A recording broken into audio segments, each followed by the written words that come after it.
My name is Tim Sanders, and I am 67 years old.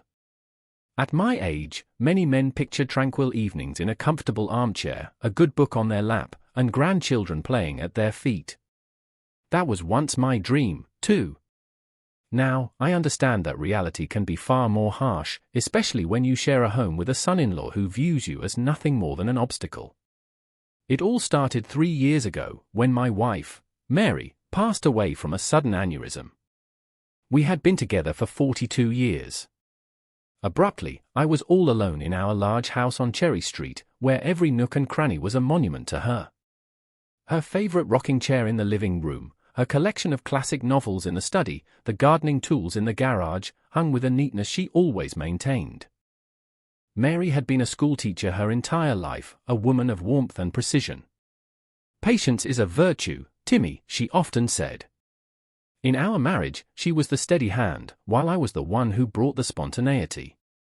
After she was gone, our cozy home transformed into a museum of memories, and I felt like a ghost wandering its halls, haunted by phantoms of our shared past. The silence was overwhelming. I tried to fill it with television, radio, even started conversations with the houseplants. My daughter, Jennifer, visited once a week, usually on Sundays, but her visits were brief and strained. She had never been particularly close with her mother, and our own relationship felt stuck in her teenage years, where my every word seemed like a criticism. That was likely why, during one Sunday lunch, when Jennifer suggested I sell the house and move in with them, I accepted with little hesitation. It felt like the ideal solution. I would help them with a down payment on a larger house, one with space for me. In exchange, I would get back the one thing I was terrified of losing, a family. "You don't want to be alone, Dad," Jennifer said, her hand covering mine. "Besides, Josh will be thrilled to see his grandpa every day." Josh is my grandson. He's 15 now. When he was 12, he was genuinely excited about me moving in. We had been close. I taught him how to fish and told him stories of how I met his grandmother at a boisterous county fair in the summer of 1976. He loved to hear these tales, sitting on the floor by my chair, meticulously tying fishing lures with the line I bought him. But 3 years ago, I didn't truly know Luke. Luke, my daughter's husband, was always a portrait of friendliness during holidays and Sunday visits. "Tim, you look fantastic, Tim. This brisket is out of this world, Tim. We're so glad you could make it." I see now that his smile never quite reached his eyes, and his compliment sounded robotic, like lines he had memorized. The house sold quickly. Property in Pomona was in high demand. I earned a considerable sum, the majority of which I handed over for their new house on Magnolia Drive. It was a spacious, 2-story home with a basement and a yard where Jennifer planned to install a new patio. They gave me a room on the first floor, right next to the kitchen. "To make it more convenient for you, Dad," Jennifer had said. The first few months were pleasant. I helped with the cooking and sometimes picked Josh up from school when Jennifer was held up at her marketing firm. My son-in-law, Luke, owns a small landscaping company on the edge of town. It's a modest business, but he speaks of it as if it were a major national corporation. Jennifer is a senior manager and works long hours. Her job is demanding but stable, she says.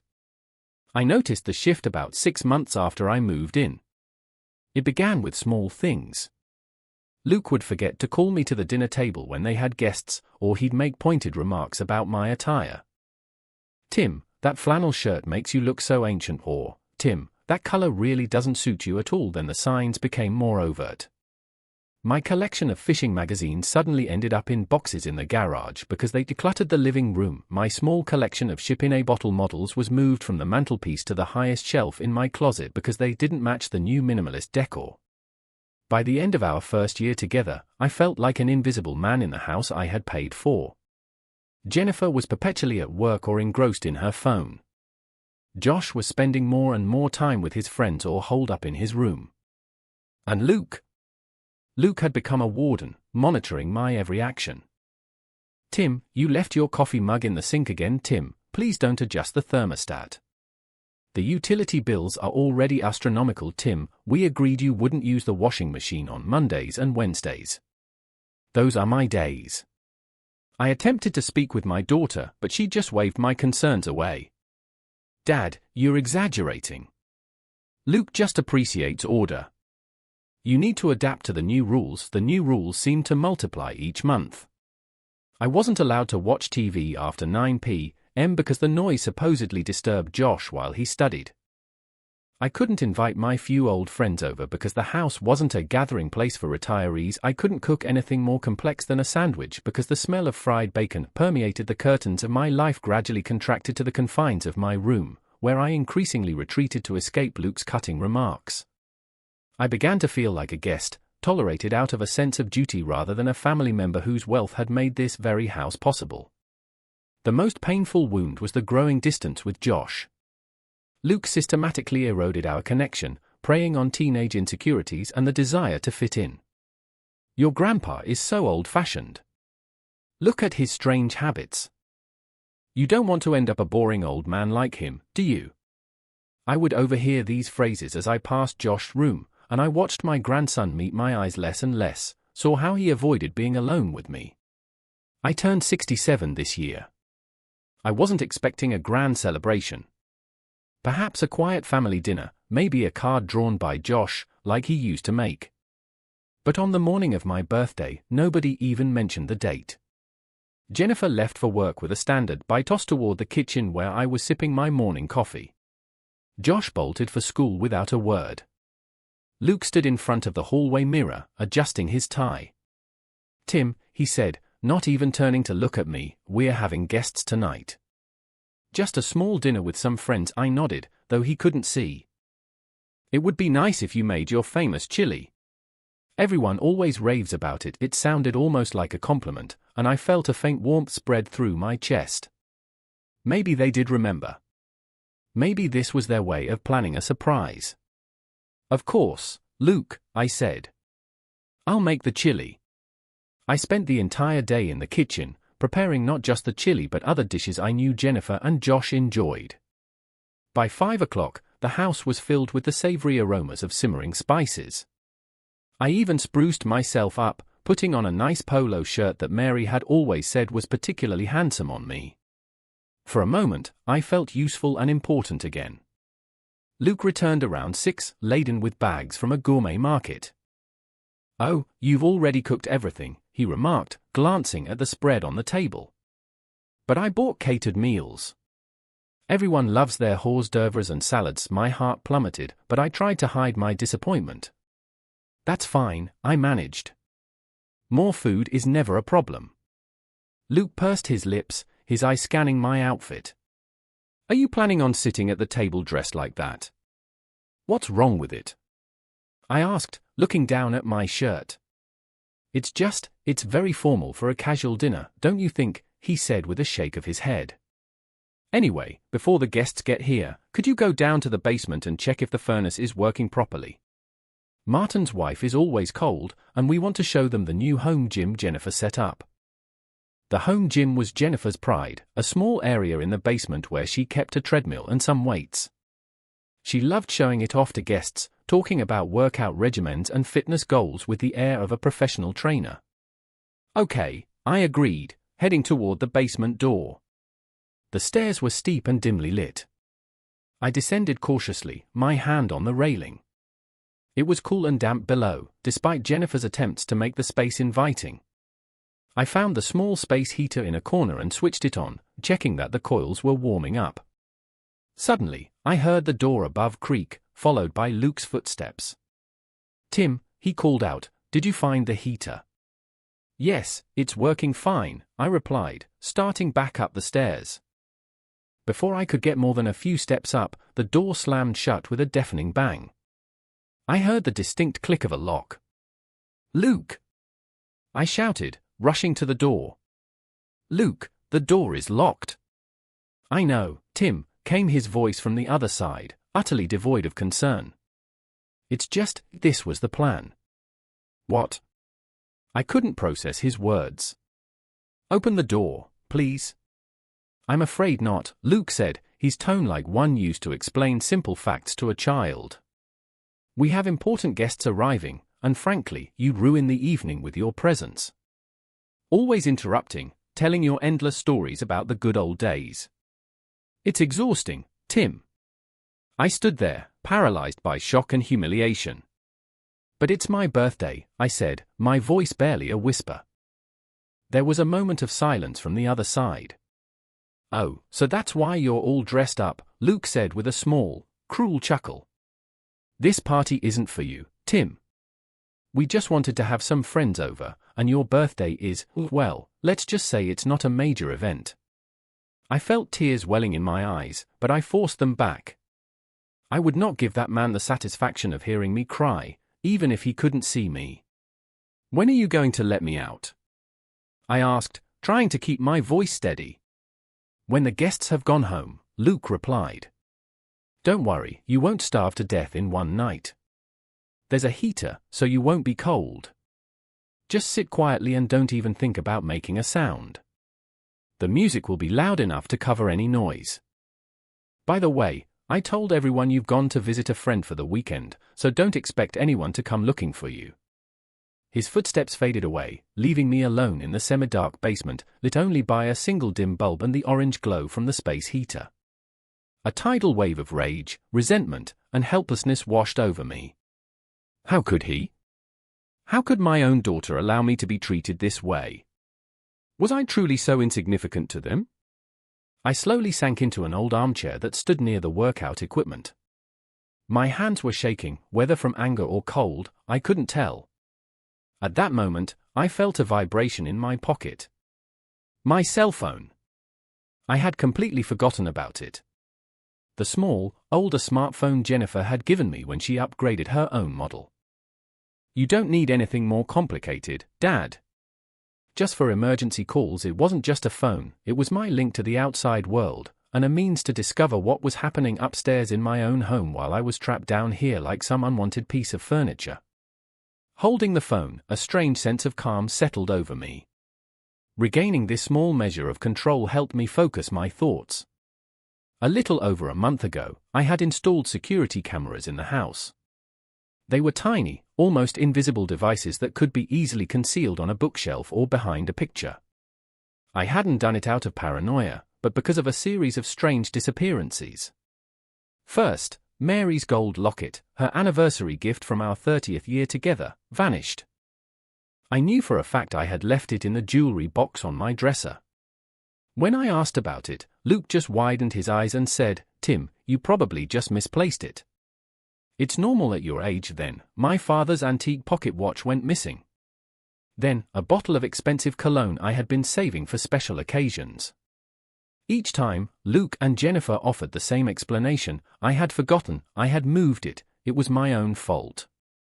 The final straw was the disappearance of my journal.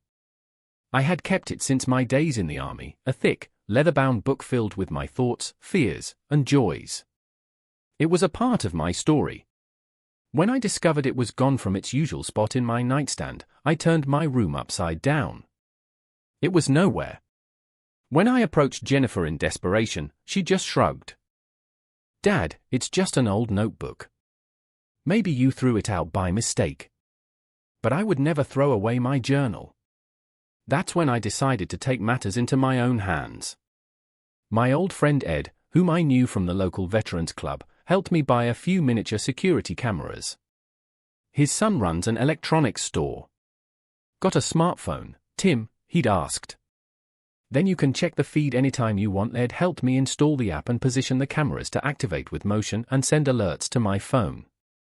We put one in my room, aimed at my dresser and closet, one in the living room with a view of the mantelpiece, and one in the kitchen. I never told my family about them. Something told me that if they knew, the cameras would accidentally break or disappear, just like my belongings. And now, sitting in the locked basement, I thanked Providence for my foresight. I opened the app, and the screen split into 3 live feeds. The living room was already buzzing with people. I counted about 15 guests, mostly Luke's business contacts and a few of Jennifer's colleagues. My chili sat, untouched, on a corner table, overshadowed by the fancy catered food Luke had bought. I turned up the volume on the living room camera. The music was loud, but I could still catch snippets of conversation. "Where's your father-in-law?" asked a woman with striking red hair. Luke rolled his eyes dramatically. "He's at a friend's house, thank God. Honestly, it's a blessing to have an evening free from his endless stories about his dear, departed Mary." The redhead laughed, and they moved on, but I could feel my face burning with shame. I switched my view to the kitchen, where Jennifer was pouring a glass of wine. Martin, our neighbor, a kind man about my age with whom I sometimes chatted over the fence, approached her. "Jennifer, where's Tim?" "I brought him a little something." My daughter froze for a second before turning with a strained smile. "He's visiting a friend over in Riverside." "You know, Dad, he's so active these days." She grinned as if it were a funny little quirk. "Oh," Martin looked disappointed. "That's odd, him leaving on his birthday." "His birthday?" Jennifer's face went pale. "Oh, right. Yes. We celebrated early, last weekend. A quiet family dinner, just how he likes it." "Lies. All lies." Last weekend, Jennifer and Luke had gone to the coast, leaving me alone with Josh, who spent the entire time at a friend's house. Martin nodded, but I could see in his eyes he wasn't convinced. "Well, give him this when he gets back," he said, handing her a small, wrapped package. "It's just a book on naval history. Tim mentioned once how much he enjoys it." My eyes filled with tears. A neighbor remembered my interests and my birthday better than my own daughter. I swiped my finger across the screen, switching between views. Josh sat in a corner, buried in his phone, a look of profound boredom on his face. He never enjoyed Luke's parties, too many adults, too much forced laughter. Suddenly, my attention was snared by a new arrival, a tall, lean man with slicked-back dark hair and sharp features. He wore an expensive suit that looked slightly out of place. I recognized him instantly, Drake Campbloth, my financial advisor. The man who, on Jennifer's strong recommendation, had helped me manage the proceeds from my house sale. After Mary's death, I was so lost that I gratefully accepted my daughter's offer to find a trusted professional. Drake would visit me once a quarter with reports full of charts and figures that meant little to me, but he always reassured me my investments were performing well, and that was enough. Seeing him at this party now, I felt a deep unease. What was he doing here? As far as I knew, Jennifer wasn't particularly close to him. Luke greeted Drake with a warmth that seemed entirely too theatrical. He clapped him on the shoulder and led him by the arm to introduce him to other guests. But what truly captured my attention was the way they exchanged glances when they thought no one was watching, looks far too conspiratorial for mere acquaintances. I switched to the kitchen camera, where they ended up a few minutes later, standing too close by the refrigerator. "You're late," Luke said, but there was no reprimand in his voice, only a playful tone. "The meeting ran long," Drake replied, glancing over his shoulder. "Where is he?" "Don't worry, the old man's locked in the basement." "Thinks it's because of the party?" Luke grinned. "He has no idea that his precious daughter has already agreed to have him move to Pine Hills as early as next month." Pine Hills. The name sounded vaguely familiar. It took me a moment to place it, a nursing home on the outskirts of Pomona. Not a terrible place, but certainly not a premier facility. I was going to be sent there, without my knowledge or consent. "Is everything ready?" Drake asked. "Paperwork, power of attorney. Jennifer will handle it next week," Luke said. "The lawyer has it all drawn up. The old man won't even know what he's signing. We'll tell him it's an insurance renewal or something. And if he refuses?" Luke shrugged. "Then it's plan B. You've seen how forgetful he's getting. Forgets to turn off the stove, locks himself in the bathroom." He winked. "A couple more incidents like that, and even the strictest judge would declare him incompetent." A chill slithered down my spine. I never forgot to turn off the stove. I had never locked myself in the bathroom. Were these events fabricated? Had they truly stooped so low in their quest to be rid of me?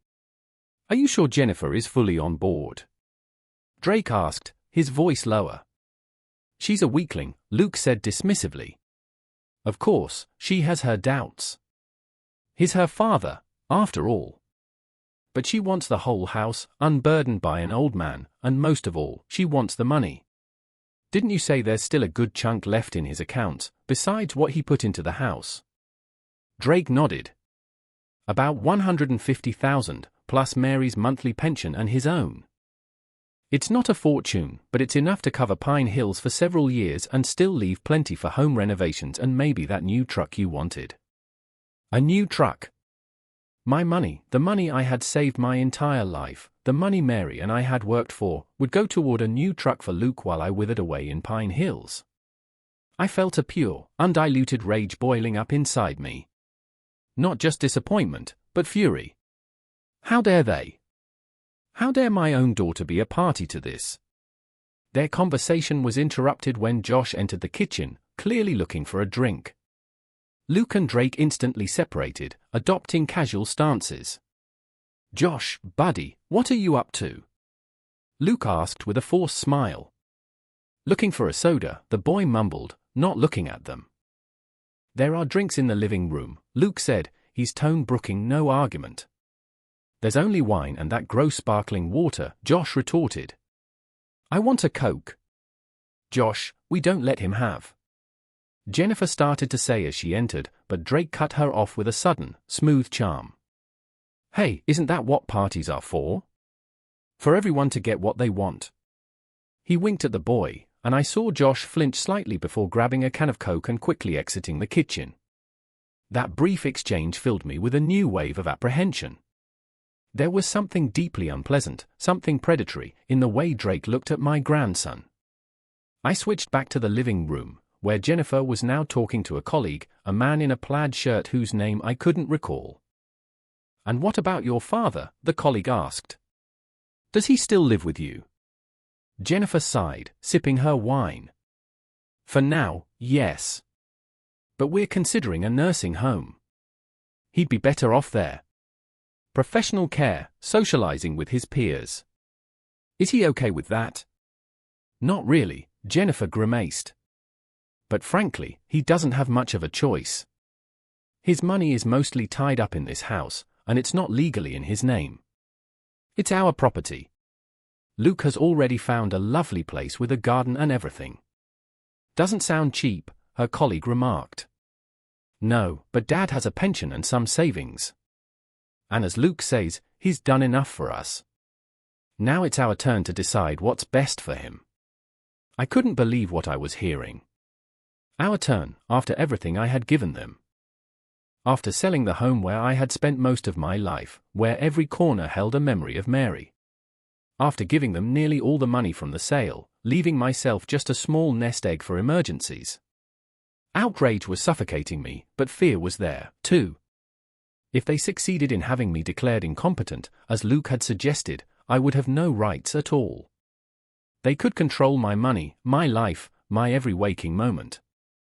I switched the camera back to the kitchen, where Luke was now talking to a friend from his golf club. "So, if everything goes as planned, we'll have the house to ourselves by the end of summer," Luke said. "We can finally turn that awful room next to the kitchen into the man cave I've always wanted."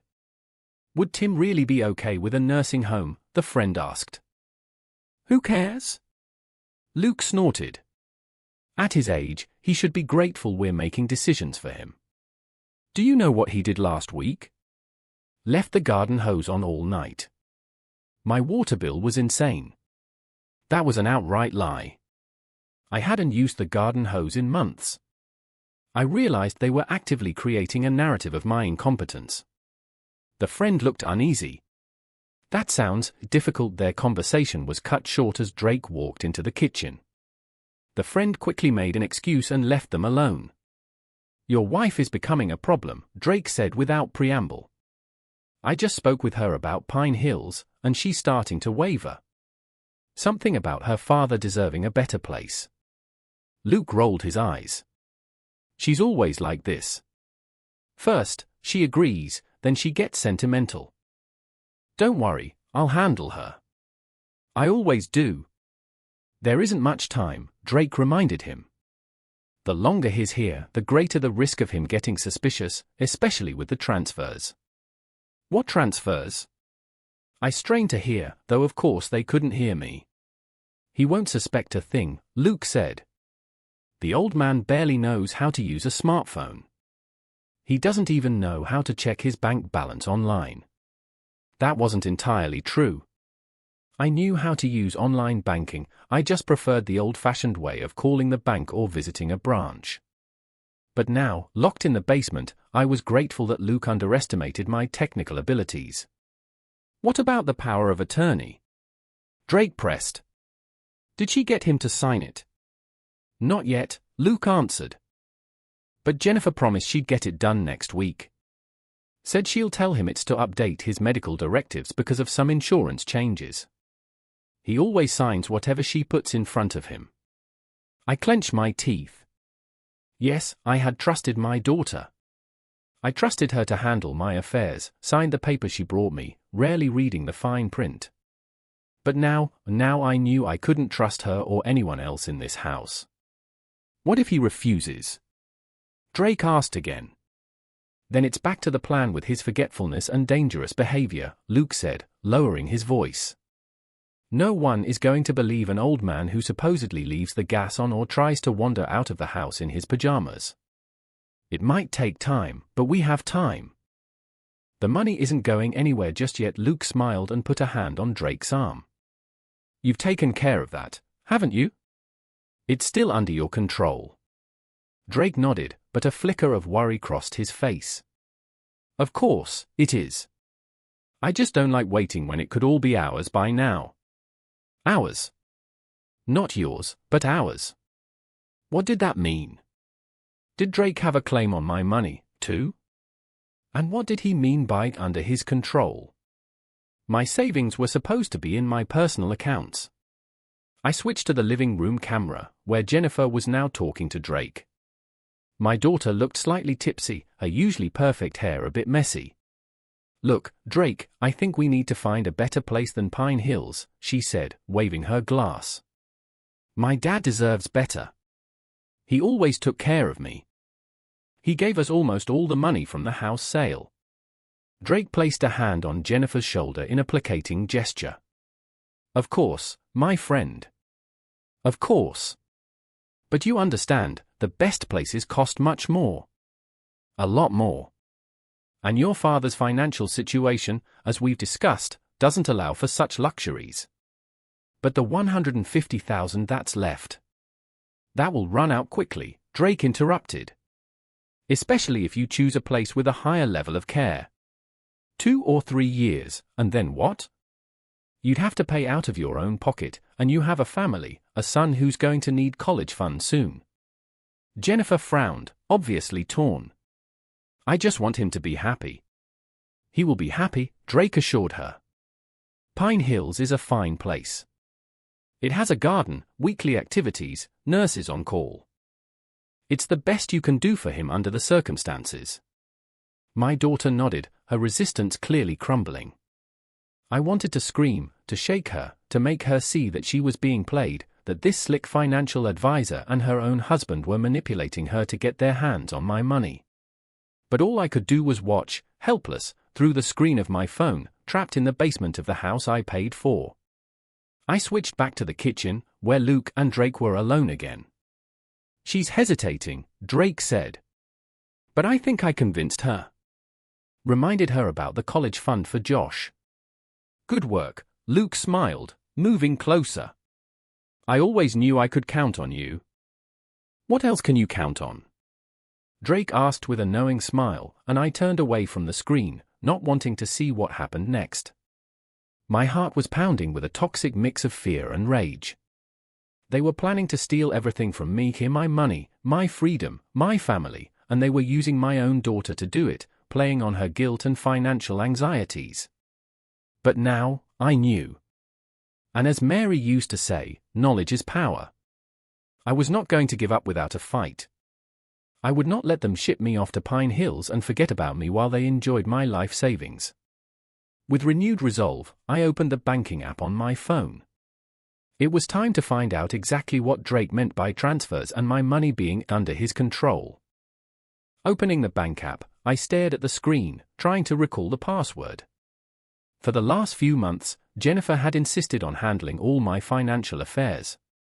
"You don't need to worry about it, Dad. I'm in control," and like a trusting father, I had let her. A naive, foolish old man.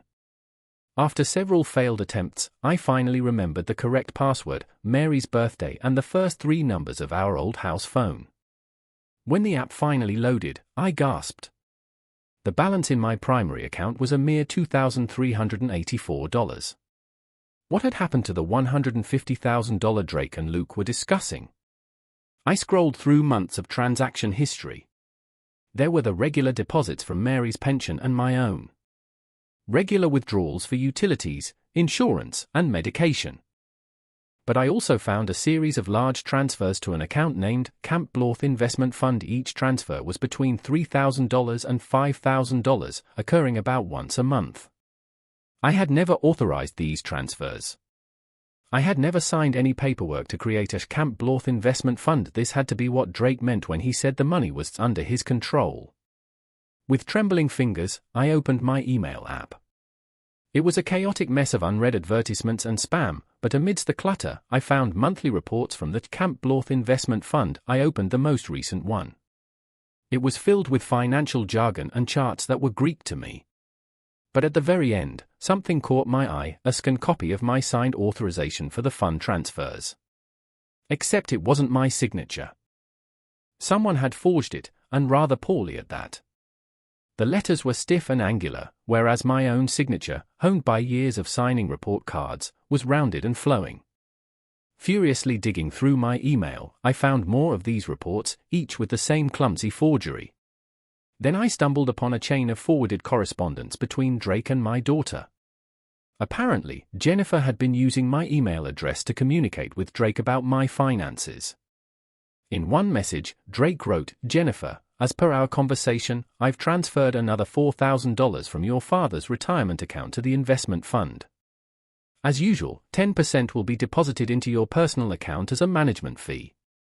The attached form requires a signature for our records. $400. My daughter was getting a $400 kickback every month for allowing Drake to pillage my life savings. A wave of nausea washed over me. I put the phone down, taking deep breaths to fight off the dizziness. When I had calmed myself, I returned to my emails, and I discovered that the financial fraud was only the tip of the iceberg of betrayal. In my junk folder, I found a series of emails flagged as spam. The sender's address made my heart clench, Thomas Sanders at LegalRomcom. The email address of my son, Thomas. I hadn't spoken to Thomas in nearly 7 years. Our last conversation had ended in a terrible argument, after which he stormed out, vowing never to set foot in my house again. The cause was his marriage to Rachel, a woman I considered entirely wrong for my intelligent, ambitious son. She was an artist, Jennifer had told me, perpetually broke, with a questionable past. "She's using him, Dad," my daughter had said with grave concern. "Thomas pays all the bills while she just finds herself. He deserves so much better," and I had believed her. During our final argument, I had told Thomas everything I thought of his choices. I accused him of making a terrible mistake. Thomas had fired back, accusing me of never letting him live his own life and of always trusting Jennifer, who he claimed was jealous of him and had always tried to turn me against him. I had dismissed his words as youthful drama. If Jennifer said Rachel was a problem, then she was a problem. After Thomas left, I tried to call a few times, but he never answered. I sent one email, but got no reply. Gradually, I resigned myself to the fact that I had lost my son. But now, looking at the long list of emails in my spam folder, I realized Thomas had been trying to reach me all this time. I opened the oldest one, dated just a few months after our fight. "Dad, I've thought a long time about writing this. Pride told me to stay silent, but my heart won't let me. I miss you. Despite everything, you're my father, and I love you. I know you're worried about me and Rachel. I know Jennifer told you some unflattering things about her, but Dad, you should know, your daughter has never bothered to actually get to know my wife. Rachel is not the person Jennifer describes. She's an architect, Dad, a very successful one. She has a great job with a major firm, and her third-rate brat is actually shown in galleries. I'm not asking you to love her overnight. Just give her a chance. Come for dinner. Get to know her for yourself, without the poison Jennifer has put in your head. As for money, I'm not supporting Rachel. We both work, and we both contribute. In fact, Rachel earned more than I did last year. Please, Dad. Let's try to fix this. Life is too short. Love, Thomas. Tears streamed down my face as I read. All this time, I thought my son had cut me off, but he had been extending an olive branch that I had been blind to. I opened the next letter. Dad, I don't know if you got my last email. I've called a few times, but Luke always says you're busy or resting. Maybe you're still angry, and that's your right, but I want you to know, when you're ready to talk, I'll be here. Rachel says hi. She never held a grudge. Luke. Of course. He was screening my calls, just as he was filtering my emails, while I was mourning the loss of my own son. I kept reading, each email a fresh stab to the heart. Thomas wrote about his life, his work as a lawyer, his love for Rachel. In a letter from 4 years ago, he announced they were expecting a baby. My grandson, whom I never even knew existed. The ultrasound shows it's a boy.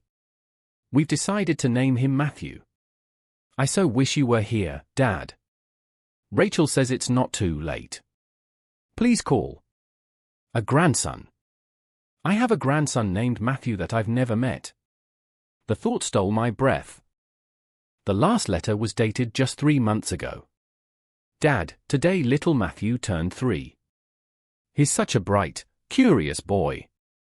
He has your eyes, Dad, the same deep blue, and your smile. I show him your pictures and tell him stories. He knows he has a grandpa Tim who lives in Pomona. Sometimes he asks when we can go visit. I don't know what to tell him. I realize you probably don't read these letters. But I keep writing because I can't stand the thought that it's all over between us. Since Mom died, I think a lot about how fast time flies. We can't get back the last few years, Dad. But we can decide not to lose any more. I work as a legal aid lawyer now, specializing in elder law. Every day, I see how vital family is, and every day I think of you, wondering if you're okay. Jennifer rarely answers my questions about you. She says you're fine but don't want to talk to me. Maybe it's true. But if you ever change your mind, know this, my door is always open. Love, Thomas. P.S. Here's our new address and phone number. We moved to a bigger house last year. With a trembling hand, I wrote down the phone number. My son, my Thomas, had been trying to reach me for years, and I thought he hated me. We had lost so much time to the lies and manipulations of Luke and Jennifer. And Thomas specialized in elder law. The bitter irony was that my own son fought to protect the elderly from predators like Luke and Drake, while his own father was a victim of the same kind of scheme. I went back to the banking app to see the full extent of the fraud. Besides the transfers to the Camp Blorth Investment Fund, I found other suspicious transactions. Monthly payments of $800 to a company called LDC Consulting. The acronym was obvious, Luke Drake Consulting, a shell company to siphon money from my accounts. I found checks, written for various amounts and cashed by Jennifer. According to the memos, the money was for special medications, dietary foods, and in-home care for me. Medications I never took, meals I never saw, care I never received. The more I looked, the clearer the picture became. In the 3 years since Mary's death, over $120,000 had been drained from my accounts. The money had been bleeding out slowly and steadily. If it hadn't been for this cruel twist of fate, Luke locking me in the basement on my birthday with my phone, I might never have known the truth. Suddenly, the entire puzzle clicked into place. The missing heirlooms, the intercepted emails, the financial fraud, the plan to send me to a nursing home, it was all one comprehensive strategy to get rid of me and seize my assets. But one piece still bothered me. Why would Jennifer go along with it? Yes, she was getting kickbacks, but they were relatively small amounts. Would my daughter really betray me for a few $100s a month? The answer came when I found one more email, this one from Drake to Jennifer, tucked away in my drafts folder. Jennifer wanted to clarify the details of our plan post your father's transfer to Pine Hills. As we discussed, once his guardianship is finalized, we can proceed with selling the house. I estimate in the current Pomona market, you could get around $800,000. After paying off the mortgage, approximate $250,000, and setting aside funds for your father's care for the next 5 years, approximate $150,000, you'll be left with a net profit of around $400,000. As per our agreement, 20% of that, $80,000, will go to me as commission for managing the process. The remaining $320,000 will be at your complete disposal. Of course, this must all be framed as concern for your father's welfare. We'll draw up the paperwork to make it look perfectly legal. Awaiting your confirmation, Drake. That was it. The petty thefts from my accounts were just the prelude. The real prize was the house. My house, bought with the proceeds from the sale of the home Mary and I built our lives in. A house now worth almost double what it was 3 years ago. $320,000. That was the price for which my daughter had sold her own father. That was the value she placed on my freedom, my dignity, and the rest of my life. I put the phone down and closed my eyes, the waves of anger, pain, and betrayal washing over me. How could she? How could my own child, the little girl I used to read bedtime stories to, do this to me? But the anger was quickly replaced by cold determination. I would not let them win. I would not let them turn me into a helpless victim. I had proof of their schemes. I had my phone. And I had a son who was a lawyer specializing in cases just like this. I picked up the phone again and found Thomas's number. My fingers trembled as I dialed. What would I say after 7 years of silence? Would he believe me? Or would he think I was just a senile old man lost in paranoid delusions? But I had no other choice. I had to take that chance. Taking a deep breath, I pressed the call button. 1 ring, 2, 3. Maybe he had changed his number. On the 5th ring, just as I was about to give up, there was a click, and then a man's voice, one I hadn't heard in 7 long years, said, "Hello." Thomas, my voice trembled. It's Dad. There was a profound silence on the other end, so long I thought the call had dropped. Then I heard a shaky breath. Dad. His voice was a blend of disbelief, hope, and old hurt. Is it really you? Yes, son, I said, unable to hold back the tears. It's me. And I need your help. Dad, Thomas's voice trembled with disbelief, is it really you? Yes, son, I said, fighting to control my own tears. It's me. There was a brief, loaded silence before Thomas spoke, his words tumbling out as if he were afraid I'd hang up.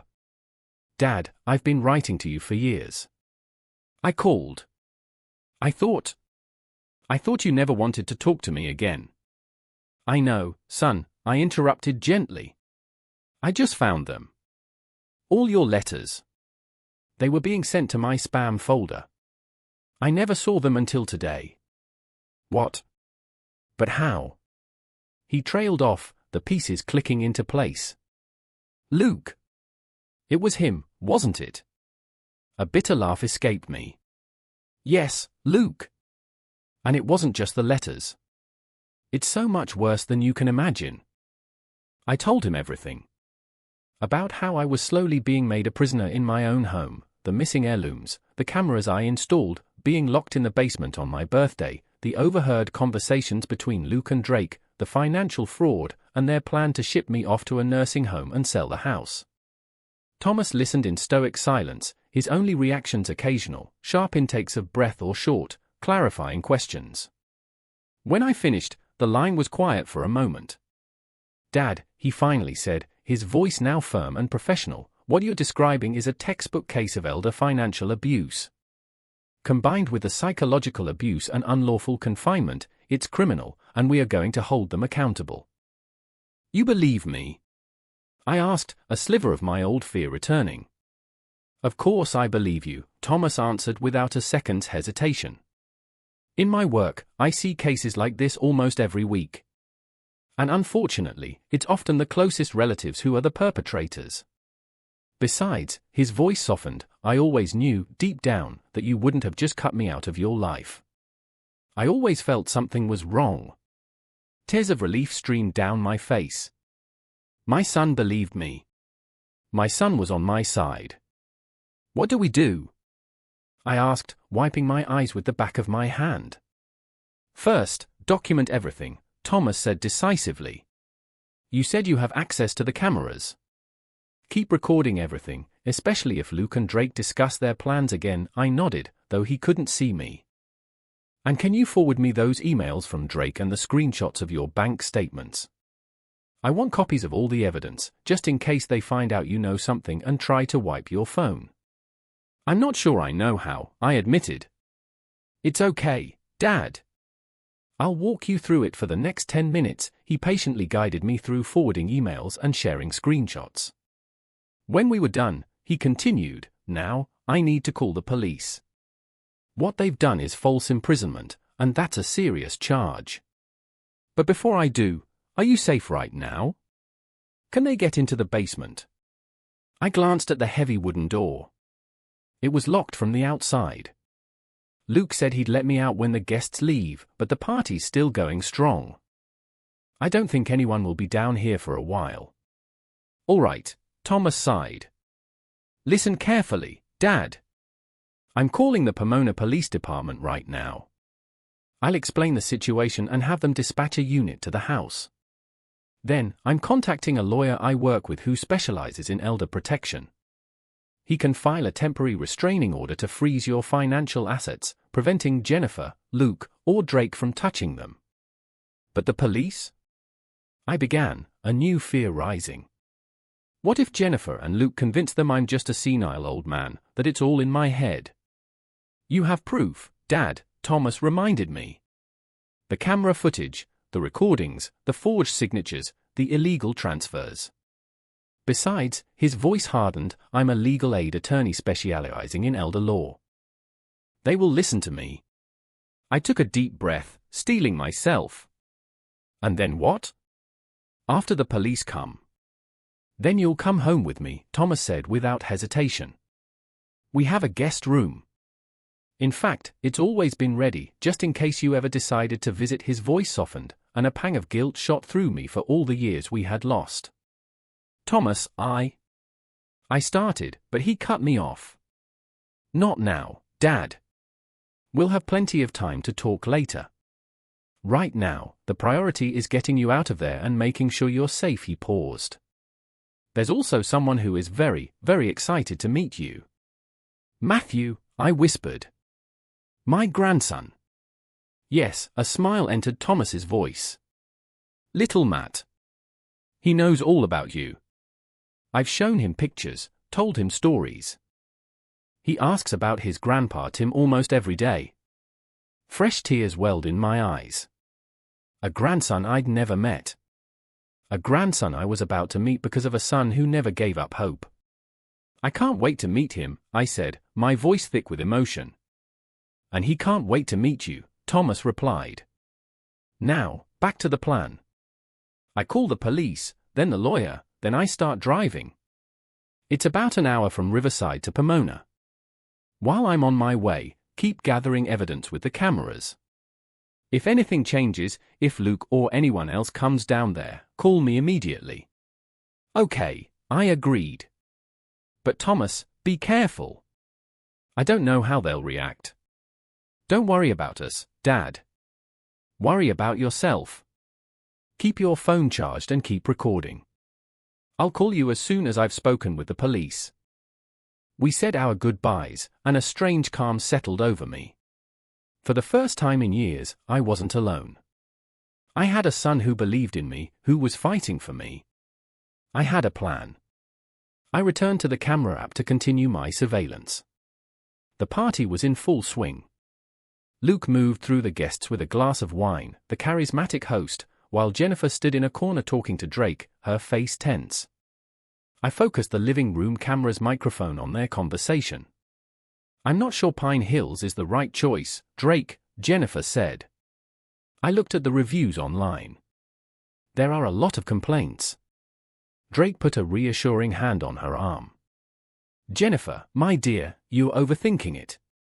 Pine Hills is the perfect balance of cost and quality. Yes, there are better places, but they cost a fortune. Considering how much of your father's money we've already invested, we have to be practical. I know, but still, it's my father. He deserves the best. Of course he does, Drake agreed, his voice dripping with false sincerity. And he'll get the best within his budget. Besides, once the house is sold, you can always move him to a more expensive facility if you choose. What about that paper he needs to sign? Jennifer asked, her voice low. Are you sure it's legal? Drake grinned. Technically, yes. It's a standard power of attorney form, just with expanded authorities. It gives you the power to make all financial and medical decisions on his behalf. Completely legal, provided he signs it voluntarily. And if he refuses, then we proceed with the court option, using medical testimony to prove he's incapacitated. But that's a long and messy process. It's much cleaner if he just signs. They stepped away, their voices lost in the general din. I switched to the kitchen camera, where Luke was talking to that blonde woman I'd seen earlier, his golf buddy's wife. So, if all goes to plan, we'll have the house to ourselves by summer's end, Luke boasted, refilling their wine glasses. I've already picked out a designer. I want to completely remodel the first floor, turn his room into a proper man cave with a bar and a big screen TV. Is Jennifer really okay with putting her dad in a home? The woman asked, looking a bit concerned. She always seemed like such a devoted daughter. Luke snorted. Jennifer is sentimental, but in the end, she always does what's practical, especially when money is involved. Besides, he lowered his voice, I reminded her that if we sell the house, we can finally buy that boat she's been dreaming of for the last 5 years. Women are so predictable. The woman laughed, but it sounded forced. Still, locking your father-in-law in the basement, isn't that a bit extreme? Luke shrugged. Oh, come on. He's perfectly safe down there. Besides, it was the only way to have a decent party without his endless, boring stories about his dead wife. I nearly died of boredom the last time he cornered one of my clients. They moved on, and I was left seething. My stories of Mary, my most cherished memories, were just boring old man stories to him. My phone vibrated. A text from Thomas. Police are en route. ETA 20 minutes. I'm on the freeway, about 45 minutes out. Hang tight, Dad, I took a deep breath.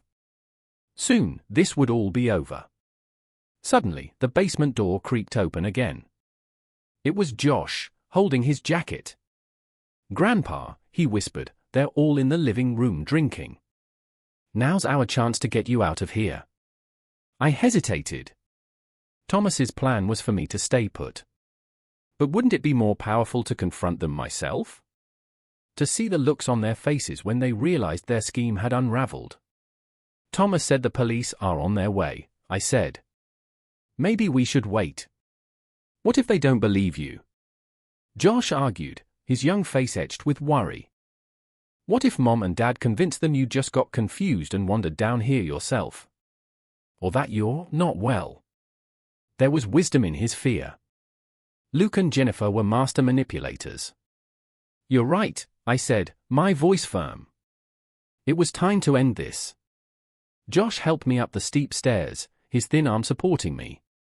My heart hammered against my ribs with a mix of terror and righteous resolve. We paused in the kitchen, listening to the voices from the living room. They were still talking about the party. I squared my shoulders, took a deep breath, and walked into the living room, my head held high. Josh followed, a brave soldier by my side. For a moment, there was absolute silence. Luke froze, his wine glass halfway to his lips. Jennifer gasped, her face draining of all color. Drake flinched but quickly composed himself. Dad. Jennifer was the first to speak, her voice trembling. What are you? I thought you were in the basement. I answered, my voice steady and cold. Your husband locked me in there. More than 3 hours ago. On my birthday. Tim, don't be ridiculous, Luke recovered quickly. No one locked you in. You must have gone down there and the door latched. You've been so forgetful lately. He turned to Josh, his eyes narrowing. And you? I told you to go to bed. I couldn't leave my grandpa locked in the basement, Josh shot back, a new hardness in his voice. What you did was horrible, Mom. Horrible. Josh. Luke's voice was a whip crack. Go to your room. Now. No, Josh said, crossing his arms. I'm staying with Grandpa. Luke stood up, his face a mask of fury. You don't understand what's going on. Your grandfather isn't well. He's confusing things. No more lies, Luke, I interrupted, pulling my phone from my pocket. The game is over. What are you talking about? He asked, but a flicker of panic entered his eyes. I know everything, I said, my voice ringing with authority. About your plan to send me to Pine Hills. About you and Drake stealing from my bank accounts. About you intercepting my son's letters for years. I know everything. Jennifer's face went ashen, but Luke tried to bluff. This is nonsense. Dad, you're clearly having some sort of episode. We need to get you professional help. Oh, I'm more than lucid, I said, opening the camera app. And I have proof. I turned the screen toward them, playing the recording from the kitchen camera, their voices clear as they discussed how to get rid of me and take my money. What the hell is that? Luke exclaimed, his voice rising. Have you been spying on us? You put cameras in our house. My house, I corrected him. The house I paid for. And yes, I did. After my things started to disappear. Mary's locket, my father's watch, my journal. Did you think I wouldn't notice? Drake finally spoke, his tone deceptively smooth. Tim, you're misunderstanding. We were merely exploring options for your care, out of concern for your well-being. And as for the finances, all transactions were perfectly legal and made with your consent. My consent? I laughed, a harsh, bitter sound. You mean these forgeries? I swiped on my phone, displaying a screenshot of the authorization form with its crudely forged signature. That is not my signature, Drake, and you know it. For the first time, I saw his composure crack. Those documents were signed by Jennifer on your behalf, with your verbal consent. It's standard procedure. Liar, I said calmly. I never gave any such consent, and Jennifer knows it. I turned to my daughter, whose face was now a ghastly white. Tell me, Jennifer. Did you really think I wouldn't find out? That I would just let you ship me off to Pine Hills and steal my home? Jennifer lowered her head, unable to meet my eyes. I thought it was for the best. You need care, and Luke and we couldn't. Don't lie to me now, I cut her off. You weren't thinking about my care. You were thinking about money. About the $320,000 you planned to pocket after selling the house. About the boat you wanted to buy. Josh's eyes widened in horror. Mom?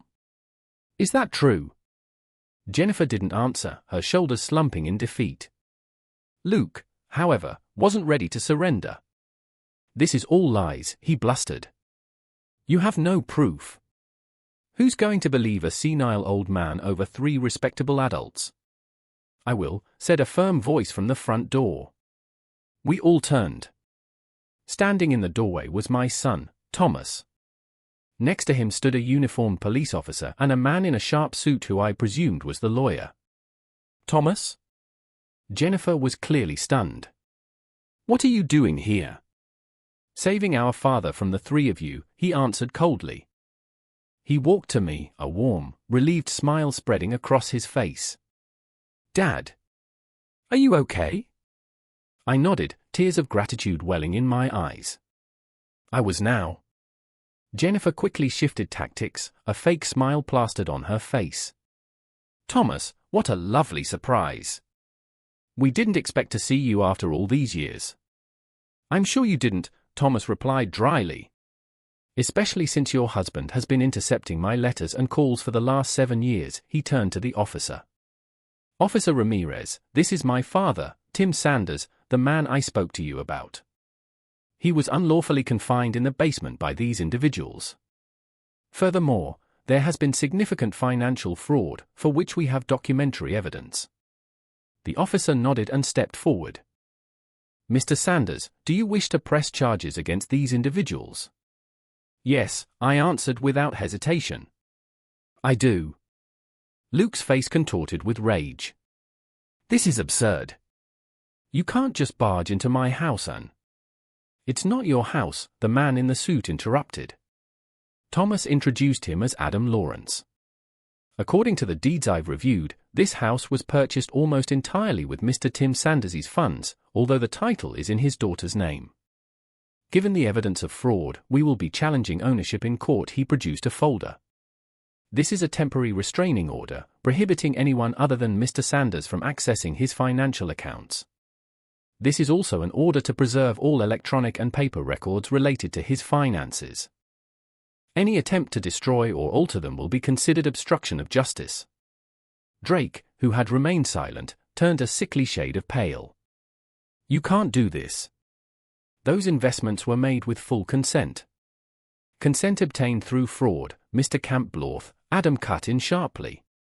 Or through the use of forged signatures. Either way, it's a serious violation of securities law, and I'm sure the SEC will be very interested in reviewing your business practices. Drake looked like he was about to be sick. Officer Ramirez took another step forward. Mr. Campbloth, I'll need you to come with me to answer some questions regarding allegations of financial fraud and elder abuse. You have the right to remain silent. As the officer read Drake his rights, I watched Luke and Jennifer. My son-in-law looked as if his world had imploded. His carefully laid plans were in ruins. Jennifer looked utterly devastated. She sat with her head in her hands, unable to look at me, at Thomas, or at her own son, who was staring at her with profound disappointment. How could you, Mom? Josh asked quietly. How could you do this to Grandpa? Jennifer raised her head, her eyes full of tears. I didn't know. I didn't realize it would go this far. Luke said, he said Dad would be happier, that he needed professional care. Don't you dare blame this on me. Luke snarled, turning on her. You knew exactly what was happening. You signed the papers. You took the kickbacks. You agreed to sell the house. Because you gave me no choice. Jennifer screamed, raising her voice to her husband for the first time I had ever heard. You said if we didn't, we'd lose the house. That we couldn't pay for Josh's college. Enough. Luke shot back. You were more than happy to spend his money on a new car and dream about buying a boat. They continued to bicker, spewing years of resentment and blame, but I had stopped listening. Thomas came over and took my hand. Let's go, Dad, he said softly. You don't need to hear this. I'm taking you home. Home? I asked, the word feeling foreign. To my home, Thomas clarified. To me, and Rachel, and little Matthew. He's so excited to finally meet you. At the mention of my grandson, my heart ached with a sweet, unfamiliar hope. Does he really know about me? Of course, Thomas smiled. I told him about you every day. He calls you Grandpa Tim and asks when you're coming to visit. Tears rolled down my cheeks, not of bitterness, but of hope. I still had a family. A real family, who loved me. Josh approached us, his face worried. What about me? Can I come visit Grandpa, too? Thomas smiled at his nephew and put an arm around his shoulders. Of course, kiddo. You're always welcome in our home. And your cousin will be thrilled to meet you. Josh managed a weak smile. What's going to happen to Mom and Dad? Thomas sighed. That depends on the courts, and on how much they cooperate. But one thing I can promise you, you won't be alone. We'll get you through this. As we talked, Officer Ramirez led a defeated-looking Drake away. Luke and Jennifer continued to argue, their voices escalating. Let's get out of here, Thomas urged, guiding me by the arm. The officer said they'll contact us for a formal statement tomorrow. Right now, you need to rest. I nodded, a profound exhaustion settling over me. This day, which had started with such bitterness, was ending with a glimmer of light. I cast one last look at Jennifer, and our eyes met. In her gaze, I saw shame, remorse, and the dawning realization that she had lost something far more valuable than money, the trust and love of her father. Come on, Dad, Thomas repeated, pulling me gently toward the door. I let my son lead me away from a house that had never been a home, and toward a new life with a family that truly loved me. 2 months later, I sat on the veranda of Thomas's house, watching little Matthew chase butterflies in the garden. He had his grandfather's eyes, the same deep blue, and a smile that made my heart ache with love every time I saw it. Beside me sat Rachel, Thomas's wife, a kind, intelligent woman who was nothing like the person Jennifer had described. She was, indeed, a successful architect and a wonderful mother. Thomas came out onto the veranda with a tray of iced tea. "How are you feeling, Dad?" he asked, sitting next to me. "Better," I answered honestly. Better every day, and it was true. The first few weeks had been hard, filled with nightmares and a lingering anxiety. But Thomas, Rachel, and little Matthew had surrounded me with so much warmth and care that, gradually, I began to feel at home. The legal proceedings moved forward. Drake was arrested for financial fraud. The investigation revealed I was not his only victim. Luke was charged as an accessory to fraud and with elder abuse. Jennifer faced lesser charges, given her cooperation and guilty plea. Adam Lawrence was working to recover my money and had already managed to retrieve a significant portion. The house in Pomona was still in litigation, but the outlook was good. Josh was now living with us, at least for the time being. After Luke's arrest and the start of divorce proceedings, it was decided he would be better off here. He was slowly adjusting. Sometimes at night, I would hear him crying, and I would sit with him, holding his hand, reminding him that he was not to blame for his parents' mistakes. With Thomas's help, I regained my financial independence. We opened new accounts that only I could access. He helped me draw up a new will and a new power of attorney, this time naming him. A real one, with my real signature. "There's another letter from Jennifer," Thomas said, interrupting my thoughts. "Do you want to read it?" I hesitated. Jennifer wrote to me every week, long, rambling letters filled with remorse, explaining how she had let Luke manipulate her, how her fear of financial insecurity had clouded her judgment. She begged for forgiveness but didn't demand it, understanding that some wounds could not be so easily healed. "Yes," I said finally. "I'll read it." Thomas handed me the envelope and tactfully went to join Matthew in the garden, giving me my space. I opened the letter and began to read my daughter's familiar handwriting. "I don't know if I can ever fully forgive her. I don't know if we can ever rebuild what we had before greed and lies poisoned her soul. But I knew one thing for certain. I would no longer let fear and doubt rule my life. I would no longer be a silent victim. At 67, I was starting a new chapter. With the son I had regained, the grandson I was just getting to know, and a granddaughter I was trying to shield from the sins of her parents. It wasn't the autumn of my life I had once imagined, but perhaps it was exactly the one I needed. And as I looked at Matthew playing in the sun, at Thomas and Rachel holding hands, at Josh, who was finally starting to smile again, I realized that true wealth is not held in bank accounts or property deeds. It is in these moments, in these connections, in this love that no one can ever steal.